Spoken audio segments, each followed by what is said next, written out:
To celebrate the 150th birthday of the visionary of the Jewish state, 120 of us set off on a journey in Herzl's footsteps. We ranged in age from 16 to 83, hailed from 14 different countries, and represented the entire religious and political spectrum. Still, we were united by a common passion. We were in search of the man behind the beard and the significance today of his own life's voyage and the dreams he bequeathed us. Join us in our expedition of inquiry and discovery. Let's go, Chavarim, we're on our way. In Budapest, we'll be visiting the home in which Herzl was born and the synagogue where he celebrated his bar mitzvah. In Vienna, Café Grünstädtel, where the intellectual elite of his day would engage in passionate debate. In Paris, the military compound where Herzl witnessed the public humiliation of Captain Dreyfus, framed for treason only because he was a Jew.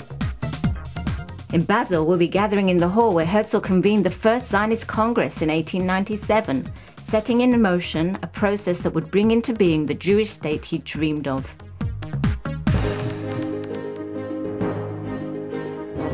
But these sites are not what the journey is about. They're important only if they help us grapple with the issues that engaged Herzl and that remain on the agenda of the Jewish world today. Jewish identity, the Jewish question, our place in host societies, the meaning of the land of Israel, the nature of the Jewish state. Which is why we're going to be accompanied by a very special guide. Ah, the home where I grew up, and now that's something I couldn't have foreseen. Look what they're building right next to the Dohani synagogue I attended as a child. As glorious as ever, room for 3,000 congregants. But today, all but empty. The anti-Semitism I anticipated, but the Holocaust, the Jews of Budapest tossed into the Danube. I warned them they were deluding themselves in believing this was home. But you don't build synagogues like this if you don't believe you're here to stay. The truth is, we're back, rebuilding Jewish life on the same streets you wandered in your youth. Maybe you were wrong. Perhaps we can live safely and as equals in countries not our own. Perhaps it's because you have a country of your own that you can even suggest that. How thrilling to see citizens of the state I imagined into being, celebrating its independence with Jews from around the world on the same river that ran through my childhood.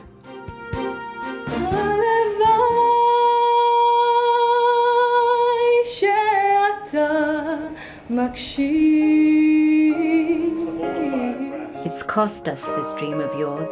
More than 26,000 have been killed in the struggle to make it a reality. I don't think there is any other place in the world, any other country where you can feel a country weeping. That I couldn't have predicted.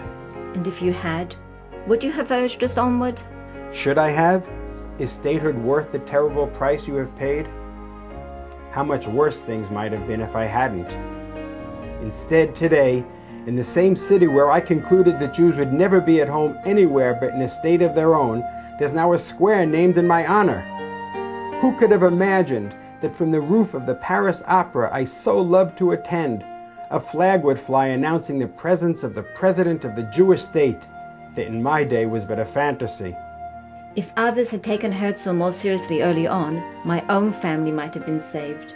But here they are, engraved among the tens of thousands of French Jews murdered by the Nazis. Yes, I recognized early on that Dreyfus was not a Jew, but every Jew. Proud French patriot, graduate of the prestigious L'École Militaire, exemplary officer. Still, he was no match for the eternal scourge of anti-Semitism. Here Dreyfus lifted his right arm and called out, "I declare solemnly that you are degrading an innocent man. Vive la France!" Eternal? Is anti-Semitism still the problem today as it was in your day? That's a question for you to answer. But enough talk of persecution. Creating a Jewish haven was only part of my dream. The rest was about the hope of creating an exemplary society for all of humanity. Israel exists, but the Zionism, the values, the reason why is our job now continue working on the ideals of Herzl, or the ideas of Israel, the Jewish mankind all over the world. It's easy to forget the dream when you're just trying to get through life, but on this trip, the miracle of Israel has really been reawakened in me. In speeches before the Zionist Congress, in the newspaper I launched, I stressed that Zionism was not only the yearning for a plot of promised land for our weary people, but also the yearning for ethical and spiritual fulfillment.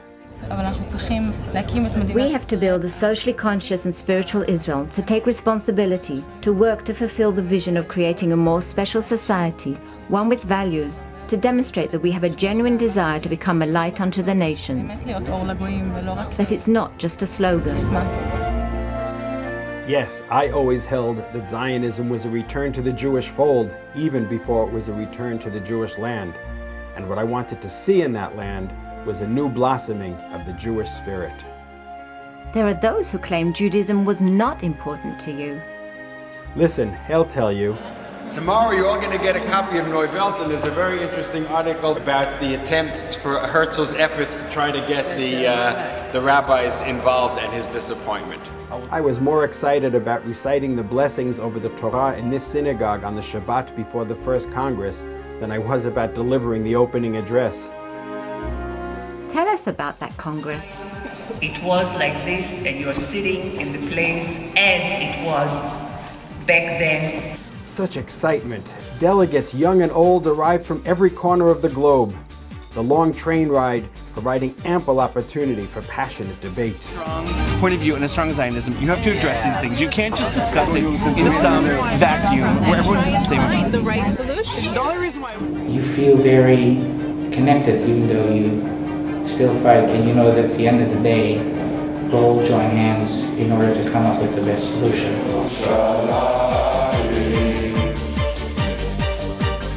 In Basel, I founded the Jewish state. But the nature of that state is not what you wanted.